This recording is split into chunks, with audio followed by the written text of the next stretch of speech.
여러분들과 여러분들의 가정 위에 하나님의 크신 은혜와 축복이 함께 하시기를 주의 이름으로 축원합니다. 우리 옆에 분들하고 같이 인사합니다. 사랑합니다. 축복합니다.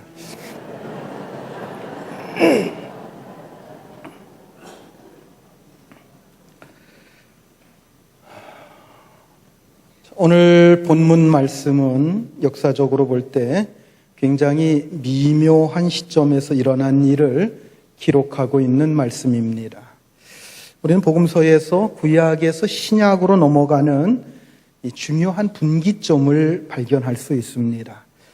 성서학자들은 그 시점을 세례 요한이 감옥에 갇히게 되는 그때라고 말을 합니다. 자, 마태복음이나 마가복음에 보면 세례 요한이 잡힌 그 시점부터 예수님께서 본격적으로 사역을 펼쳐나가시는 것을 볼 수 있습니다. 그래서 성서학자들은 세례 요한이 감옥에 갇힘으로 구약시대가 막을 내리고 그리고 복음의 시대가 활짝 열려지게 되는 것이다, 이렇게 보고 있습니다. 자, 오늘 본문 24절 말씀을 먼저 봅니다. 같이 읽습니다. 요한이 아직 옥에 갇히지 아니하였더라. 자, 오늘 본문이 나오고 있는 그때는 요한이 아직 옥에 갇히지 않은 때라고 이렇게 말씀을 하고 있습니다. 수천 년간 지속되어 온 구약의 시대가 이제 막을 내리고 복음의 새로운 시대가 활짝 열리려고 하는 굉장히 중요한 순간입니다. 지금까지 세례 요한은 위대한 회개의 설교를 함으로써 백성들을 광야로 이끌어내어서 회개하고 세례를 받도록 했습니다. 세례 요한은 구약을 대표하는 선지자 중에 선지자입니다. 예수님께서 친히 그를 그렇게 말씀하셨어요. 요한은 선지자 중에 선지자라고 하셨습니다. 정말 그는 위대한 선지자였습니다. 자, 그런데 이제 그의 시대가 막을 내리려고 하는 순간입니다. 이제는 예수 그리스도께서 친히 그의 나라를 세우실 것이고 그리고 전면에 나타나서 사역을 이루어 가실 것입니다. 바로 그 전환점이 가까웠다고 하는 것입니다. 아직 요한이 옥에 갇히지 않았다. 그러니까 그때가 이제 거의 다가오는데 그 직전이다, 그런 얘기가 되는 겁니다. 자, 그런데 사탄은 그 전환점을 그냥 넘어가지 않았습니다. 세례 요한의 제자들을 충동질해서 세례 요한으로 하여금 그의 사명을 잊어버리게 하고 예수님께 반역하게 하려고 충동질하는 것을 보게 됩니다. 자칫 잘못하면 하나님의 사역이 크게 손상을 입을 수도 있는 순간이었습니다. 만약에 요한은 요한대로 따로 행동하고 예수님은 예수님대로 따로 사역하면서 서로가 비난하고 욕하고 중상하고 이렇게 된다고 하면 여러분 생각해 보십시오. 얼마나 큰 불상사고 얼마나 안타까운 일이 되겠습니까? 자, 이런 일이 생기게 된 배경은 예수님께서 사람들에게 세례 주신 것 때문이었습니다. 22절 말씀을 같이 읽겠습니다. 그 후에 예수께서 제자들과 유대 땅으로 가서 거기 함께 유하시며 세례를 베푸시더라. 아직 예수님의 때가 이르지 않았습니다. 예수님께서는 사역을 준비하고 계십니다. 조용히 제자들을 모으시고 이제 하나하나 그 사역을 위해서 준비하고 계셨어요.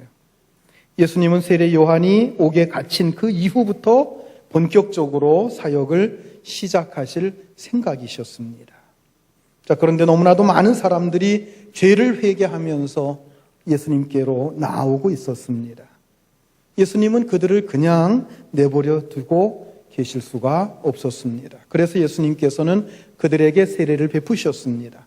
그리고 너무 많은 사람들이 오니까 예수님의 제자들로 하여금 그 사람들에게 세례를 주도록 하셨습니다.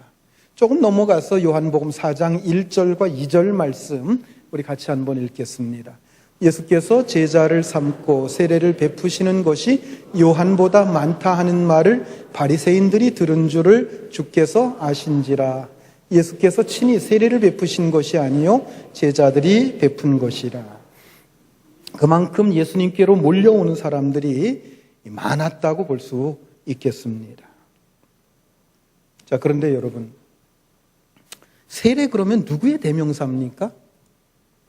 요한의 대명사예요. 그래서 그의 닉네임이 세례 요한입니다. 이렇게 그의 별명에서도 볼 수 있듯이 그는 세례를 주기 위해서 특별히 부름받은 사람이었습니다.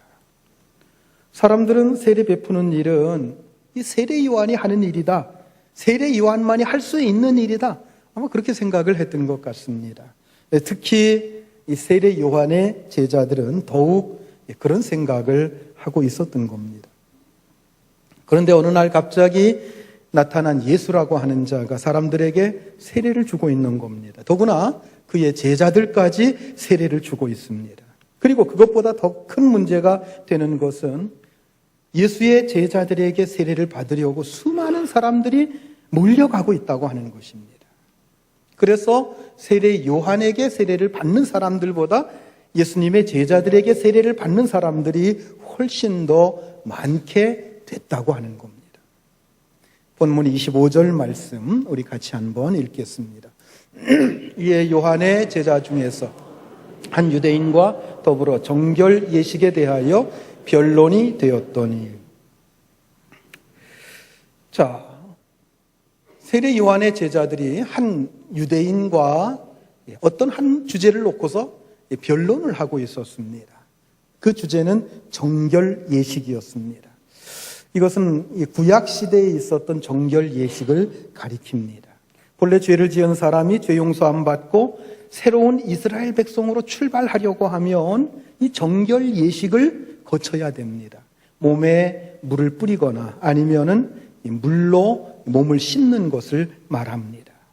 자, 그런데 세례 요한의 제자와 어떤 유대인이 이것에 대해서, 정결 예식에 대해서 변론이 있었다. 이 얘기가 무슨 얘기입니까? 이제 그들이 이 구약의 정결 예식과 지금 세례 요한이 주고 있는 그 세례와 어떤 관계가 있는가, 이것에 대해서 서로가 토론하고 변론하고 있었던 것 같습니다.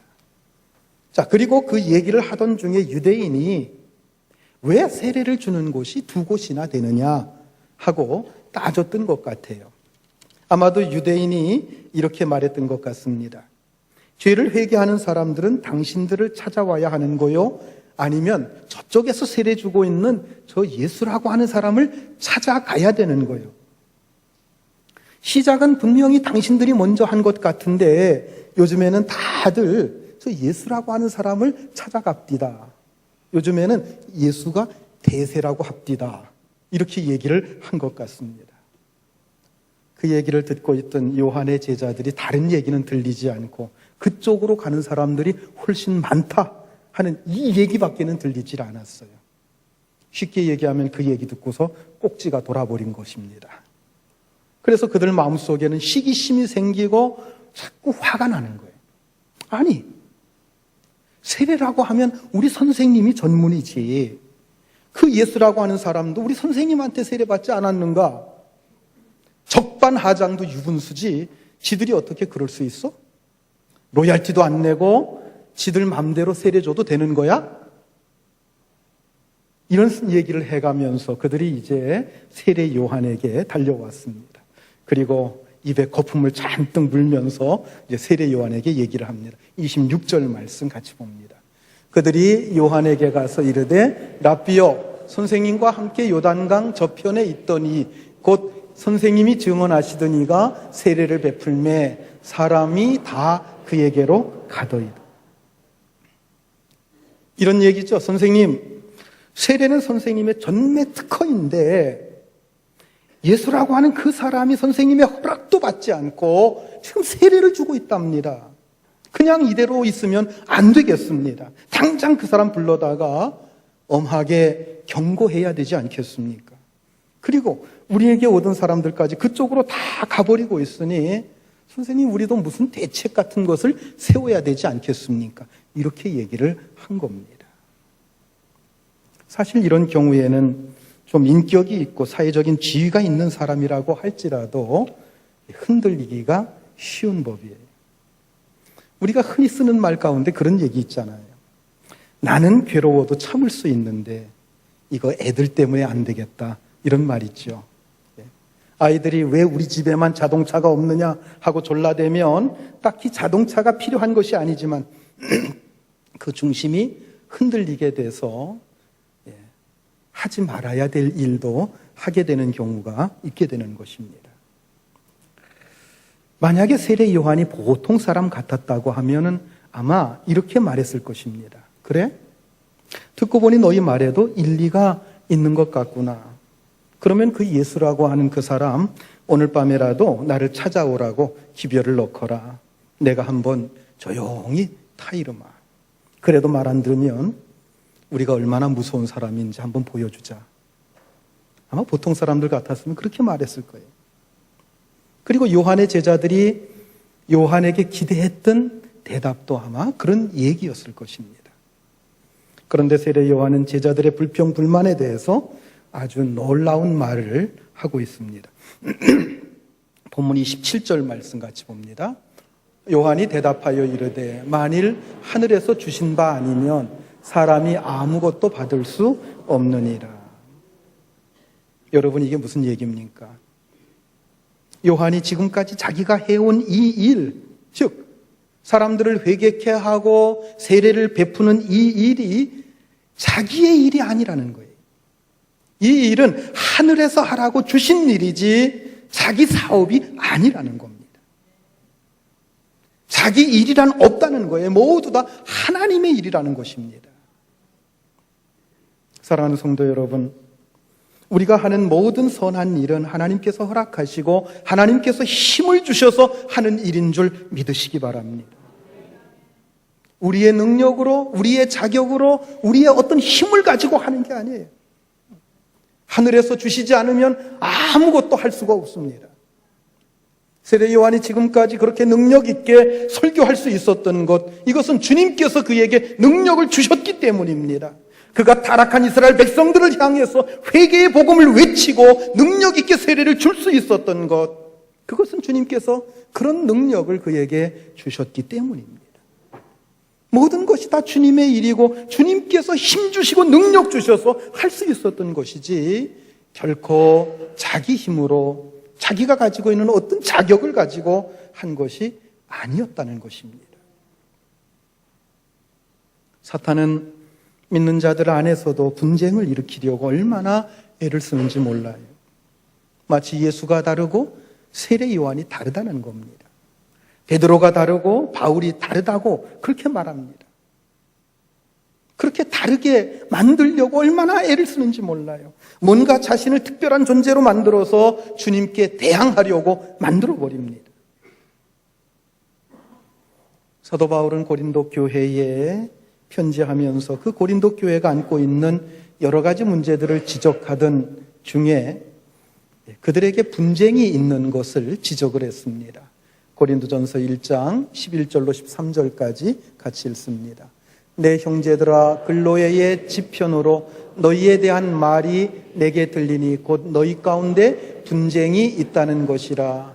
내가 이것을 말하거니와 너희가 각각 이르되 나는 바울에게, 나는 아볼로에게, 나는 게바에게, 나는 그리스도에게 속한 자라 한다는 것이니 그리스도께서 어찌 나뉘었느냐? 바울이 너희를 위하여 십자가에 못 박혔으며 바울의 이름으로 너희가 세례를 받았느냐?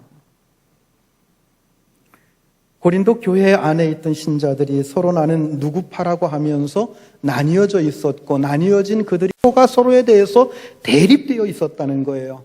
그들 중에서는 바울파도 있었고 아볼로파도 있었고 게바파도 있었습니다. 여러분, 게바파라고 하는 것은 베드로를 가리키는 거예요. 베드로파도 있었고 그리고 그리스도파도 있었습니다. 적어도 4개 이상의 합당으로 나뉘어져 가지고 4분 5열 되어 있었던 겁니다. 여기에 대해서 바울이 어떻게 교회가 그리스도의 몸인데 그리스도께서 어떻게 여러 갈래로 이렇게 몸이 찢어질 수 있겠느냐라고 하면서 탄식을 합니다. 너희들 가운데는 바울파라고 주장하는 사람들도 있다고 하는데 도대체 바울이 무엇을 했느냐? 도대체 바울이 무엇이냐? 너희를 위해서 바울이 십자가에 못 박혔느냐? 너희가 바울의 이름으로 세례를 받았느냐? 이렇게 책망을 하면서 고린전서 3장에 가보면 바울은 그들에 대해서 어린아이와 같은 자들이고 육신에 속한 자라고 지적하고 있는 것을 보게 됩니다. 그들이 어린아이와 같고 육신에 속한 자들이기 때문에 그들 속에 시기와 분쟁이 가득해서 그렇게 파당을 짓고 서로 대립하며 그렇게 각을 세우고 있다고 하는 것입니다. 여러분, 분명히 들으시기 바랍니다. 교회는 모두 똑같습니다. 교회는 모두 예수 그리스도의 몸입니다. 그러므로 교회는 하나가 돼야 됩니다. 교회는 하나가 돼야 됩니다. 할렐루야. 누구파 하는 것이 없어야 됩니다. 오직 파가 있다고 한다면 예수 그리스도파 하나만이 존재하는 것이 교회인 줄 믿으시기 바랍니다. 그런데 요한의 제자나 고린도 교인과 같이 그 정신 나간 사람들이 교회를 분열시켜서 누더기처럼 조각조각 만들어버립니다. 교인들 중에서도 가장 덜된 교인이 자기 교회만이 최고인 것처럼, 자기 교회 목사만이 설교를 가장 잘하는 것처럼 떠들고 돌아다니는 사람입니다.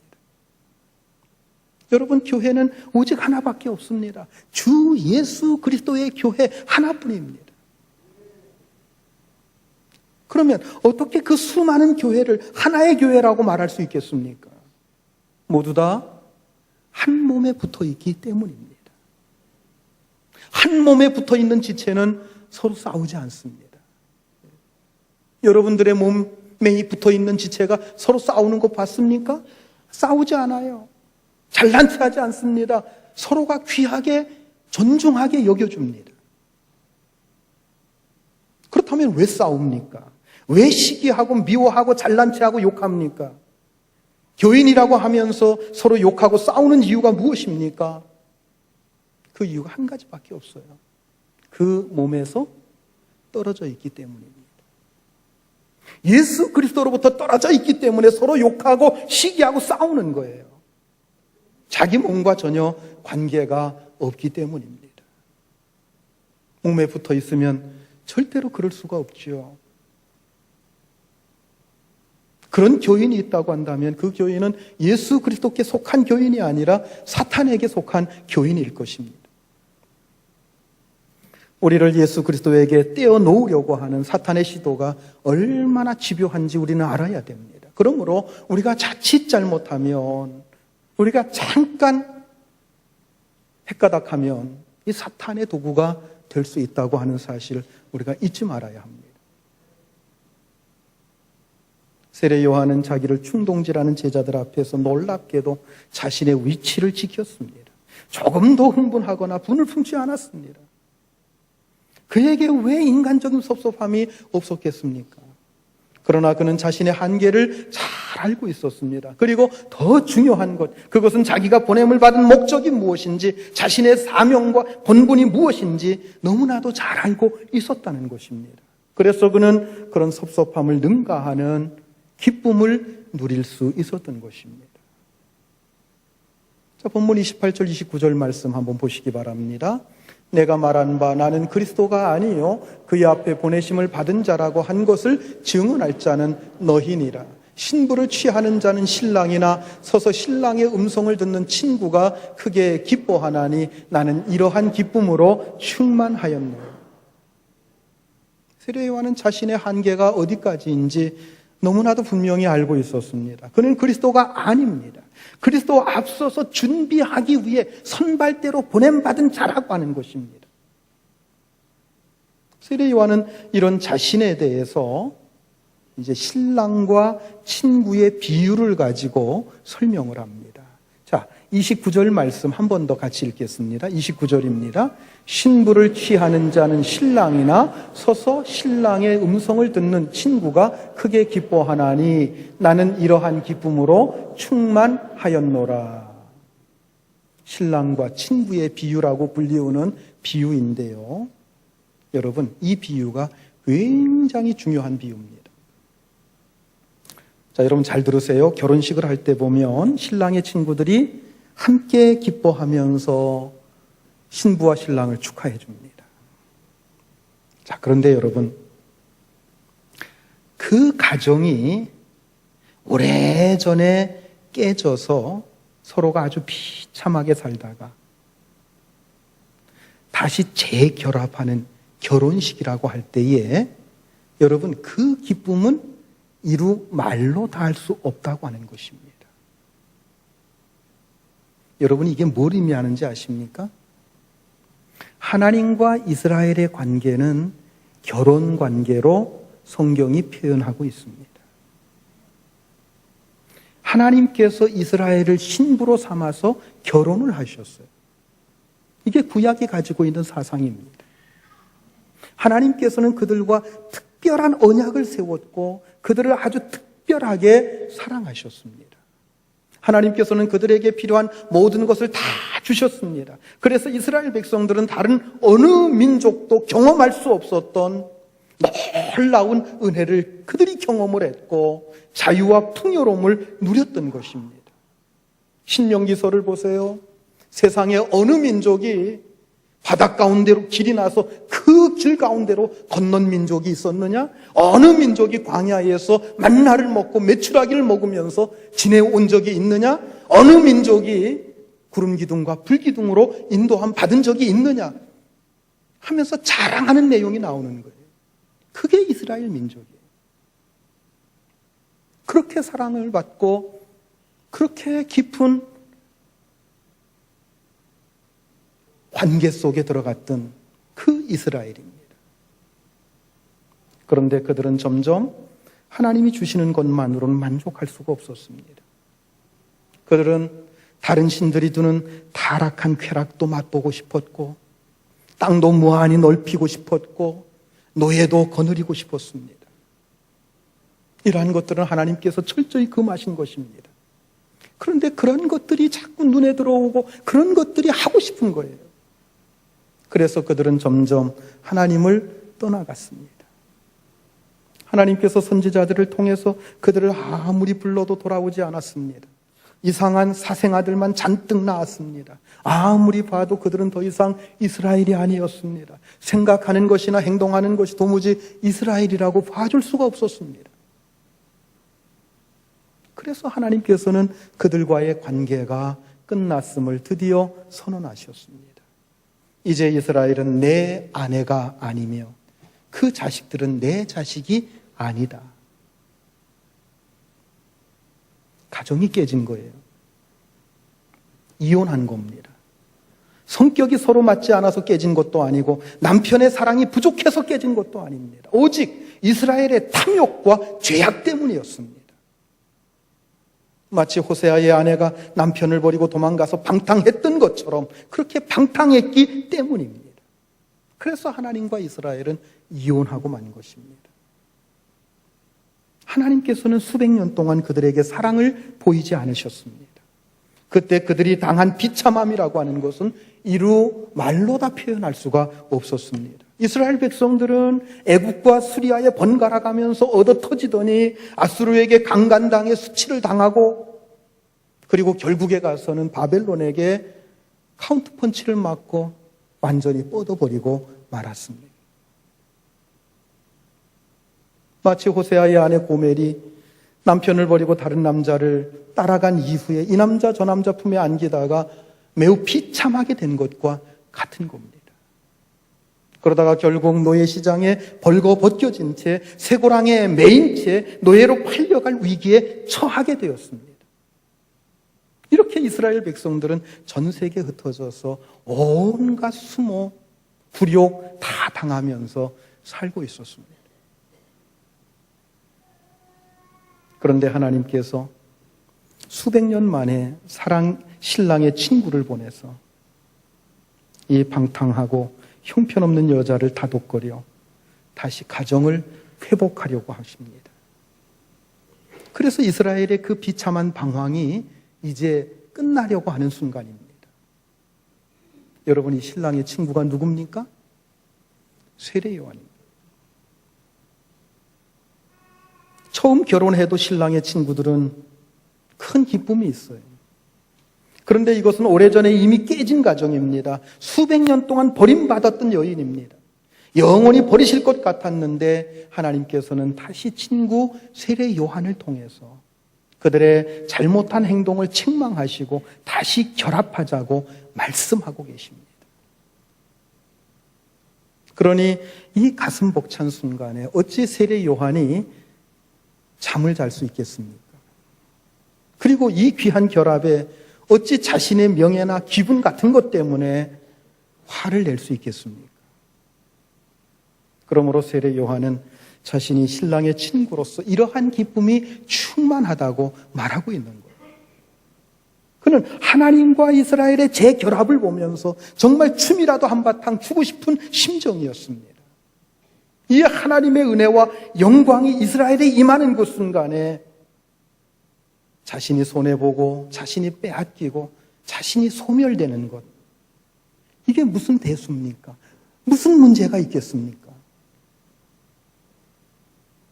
사랑하는 성도 여러분, 신앙 안에서 갖는 기쁨이라고 하는 것은 세상에서 얻을 수 있는 기쁨과는 본질적으로 다릅니다. 세상에서의 기쁨과 행복은 내가 무엇을 얻고 내가 무엇을 누리는 데서 오는 것이라고 볼 수 있습니다. 그러나 신앙 안에서의 기쁨은 내가 누구인가, 나의 정체성을 올바로 깨닫는 데서부터 오는 기쁨인 것입니다. 내가 하나님의 자녀라고 하는 그 믿음이 있을 때, 내가 하나님의 일을 위해서 쓰임받는 존재라고 하는 것, 그것을 믿고 있을 때 그 마음속에는 놀라운 기쁨이 충만한 법입니다. 그리고 그 무엇보다도 주님을 위해서 내가 쓰여지고 희생됨으로 주님께서 높임을 받고 주님의 뜻이 이루어지는 것을 볼 때 우리는 더욱 기뻐할 수 있는 줄 믿으시기 바랍니다. 그래서 세례 요한은 불평하는 자기 제자들에게 이렇게 말합니다. 30절 말씀 같이 읽겠습니다. 그는 흥하여야 하겠고 나는 쇠하여야 하리라 하니라. 아멘. 그는 흥하여야 하겠고 나는 쇠하여야 하리라. 무슨 얘기입니까? 그는 이제 구약 선지자의 한 사람으로서 자신의 역할이 다 끝나간다는 거예요. 이제 자신은 역사의 무대에서 조용히 물러나야 하고 이제는 그리스도께서 역사의 중심에 서야 된다고 하는 것입니다. 여러분, 구약과 신약에는 굉장히 큰 차이가 있습니다. 특히 하나님의 은혜와 말씀에 있어서는 엄청난 차이가 있습니다. 구약에서는 죄를 지으면 곧바로 심판을 받는 경우가 많았습니다. 속죄의 제사를 드리고 제물이 그를 위해서 피를 흘리지 않으면 하나님께서 당장 그를 심판하시거나 그를 이스라엘에서 제외시켜버립니다. 그러나 신약에서는 주님이 친히 속죄물로 십자가에 죽으심으로 하나님의 무한하신 은혜가 그 백성들에게 부어지게 되었습니다. 너무나도 귀하고 값진 제물이 드려졌기 때문에 아무리 많은 사람이라고 할지라도, 어떤 흉악한 범죄를 지은 사람이라고 할지라도 넉넉히 용서함 받고 구원받을 수 있게 된 것입니다. 이 하나님의 은혜와 하나님의 부르심에는 후회가 없고 부족함이 없다고 했습니다. 어느 누구라도 구원을 얻을 수 있고 어느 누구라도 하나님께 은사를 받아서 주님을 섬길 수 있습니다. 특히 성령이 한량없이 부어지셔서 놀라운 영적인 풍성함을 누리게 하신 것입니다. 여러분, 세례 요한은 위대한 선지자였습니다. 그러나 그의 사역도 끝날 때가 되었습니다. 요한의 사명은 그가 옥에 갇힘으로 막을 내리게 됩니다. 그리고 이제 보잘것없는 갈릴리 어부들에 의해서 하나님의 놀랍고 신비한 은혜가 그리고 능력이 부어지는 새로운 시대, 복음의 시대가 활짝 열리게 될 것입니다. 예수님께서는 여인이 낳은 자 중에 세례 요한보다 더 큰 자가 없다, 그렇게 말씀하셨어요. 그런데 복음의 시대에 있어서는 지극히 작은 자라 할지라도 그 세례 요한보다도 더 크다고 말씀하셨어요.